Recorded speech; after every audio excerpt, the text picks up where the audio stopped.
Hello, my name is Danny Nowlan and I'm the Director of ChassisSim Technologies. Welcome to this latest ChassisSim tutorial, and what we are going to be discussing in this tutorial, ladies and gentlemen, is that ChassisSim version 3.25 is now out. So let me just take a brief moment to go through some of the new features with you and to just discuss with you what's coming down the pipe, because there are some really exciting things that are going on in ChassisSim land right now. First of all, like with any ChassisSim release, there've obviously been refinements, a bit of bug fixing with it, nothing terribly major, but really just sort of refining what is already a very, very good package. Now, a couple of things that I want to point out in this release. First things first. Particularly since the version 3.2.1 release, you would have noticed that particularly when you click on advanced options, you've now got the allow apex speed by corner length flag set at 5%.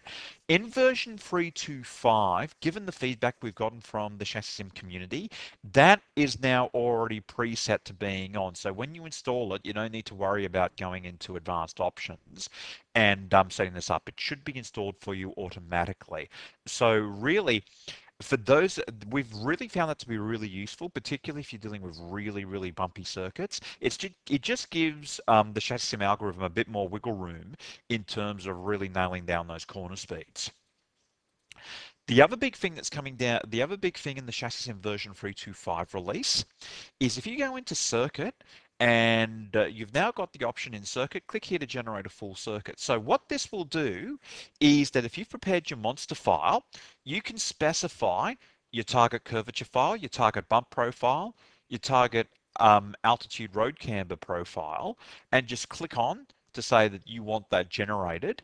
Import your monster file, click on OK, and that will be generated for you. So that's a really handy feature for those of you who want to generate circuits really quickly. Now, I will say, make sure, particularly in your bump profiling, that you've already set up your parameters beforehand, such as your maximum bump rate, where your droop limit, your droop and bump clips are, and if you're going to be using the auto scaling, make sure that you'll set that up beforehand. Also, too, another thing that we've done for the bump profiling, if you go to simulate bump profile modeling, you'll also now have an option to click here to specify your bump profile name.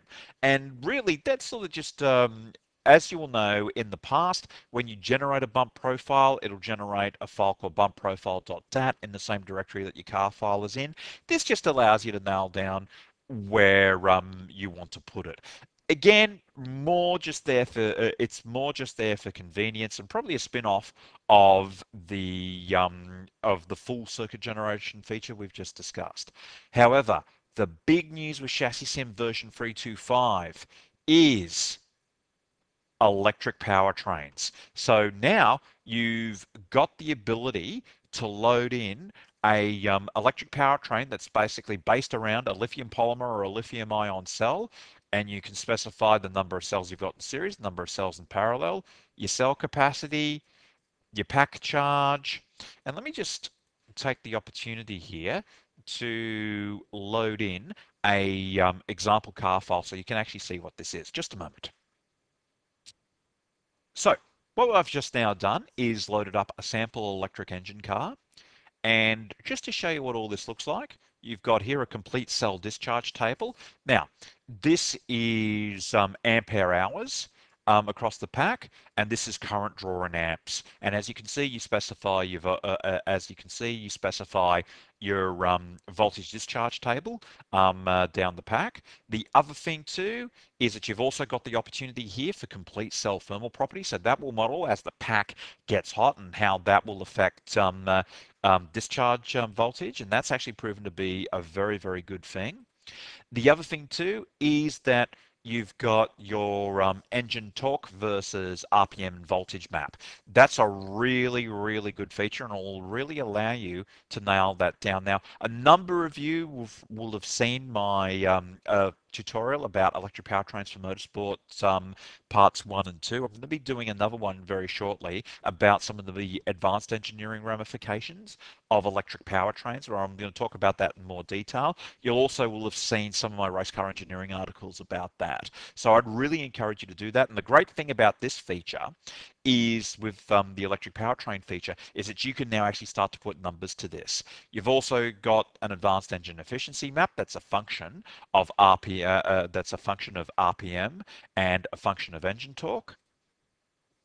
And you can also have a current limit versus temperature. So you've really got a lot of nice little modeling features to run with this. Also, too, you've got the option to run multiple laps with this, and that's actually really important because one of the things about electric powertrains is that there will be a considerable cell voltage drop off as you start to discharge the pack. Now, anyone who's ever screwed around with radio-controlled electric-powered aircraft or a radio-controlled electric-powered cars will notice that. I can't speak for the car community, but you really notice it, particularly if you've got a poor cell with radio-controlled with a radio-controlled electric-powered aircraft. Particularly if you're like me, if you run at full throttle most of the time.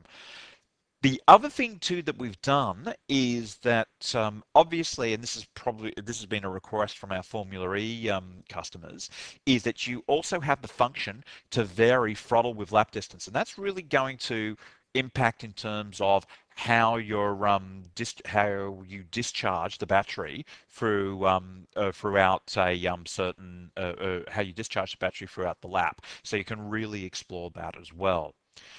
Now, also too, you can log.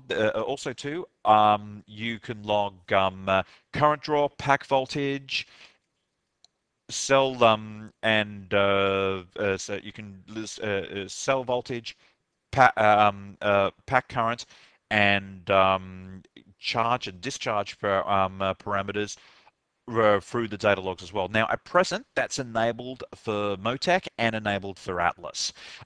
Depending on how various other how we get on with various other data logging companies, we'll obviously add that to other data systems as well. So, just to give you the heads up, that's coming down the line. Also, too, there's also another really big ChassisSim feature that's going to be on the way very, very shortly. How that currently is in development, and I'm going to be keeping my powder dry for the time being. But suffice to say, the background is already set for it in ChassisSim version 3.25.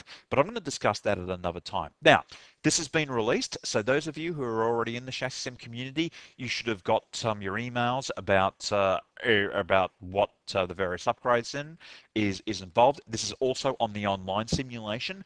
So for those of you who want to play with the online simulation, this is now available to be used in the online sim. And for those of you who are not in the ChassisSim community, again, send us an email, try the online simulation, and you're going to see for yourself what a powerful tool ChassisSim version 3.25 is.